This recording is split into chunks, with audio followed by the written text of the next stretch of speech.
Electricity consumption demand in Texas is set to break a record, much earlier than the hottest summer days, testing the resiliency of the power system after problems with its generation earlier this year and multiple days of power outages during a severe cold snap last year. According to the U.S. Census, electricity demand is on the rise as Texas was the third fastest growing state in the past decade. Extreme weather conditions continue to stress the power grid in the United States, and regulators are already predicting that this summer's record heat and drought could lead to alternating blackouts in several regions of the country.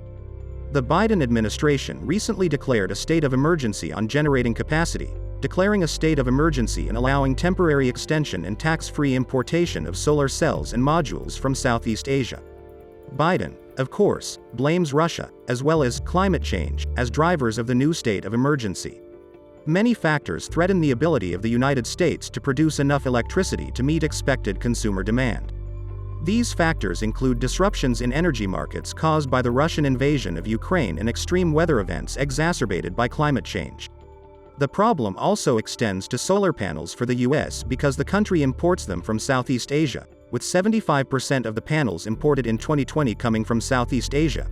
But now the U.S. cannot import enough solar panels to provide the additional solar capacity needed to meet climate and clean energy goals, ensure grid adequacy and combat rising energy prices.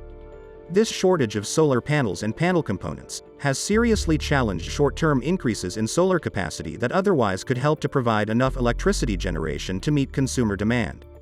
Americans also see the government's blatant incompetence. It has ignored the baby food shortage for too long. The U.S. Federal Trade Commission has launched an investigation. Hungry kids' superpower may sound like an oxymoron, but screaming headlines like these spewed out through newspapers and news portals around the world are as real as the severe baby food shortages that have plagued the U.S. in the past few months and exposed the power's vulnerabilities. According to experts, the main problem was that the manufacturers remaining in the U.S. market were not producing enough formula for children with metabolic disorders, allergies, and other conditions requiring special diets.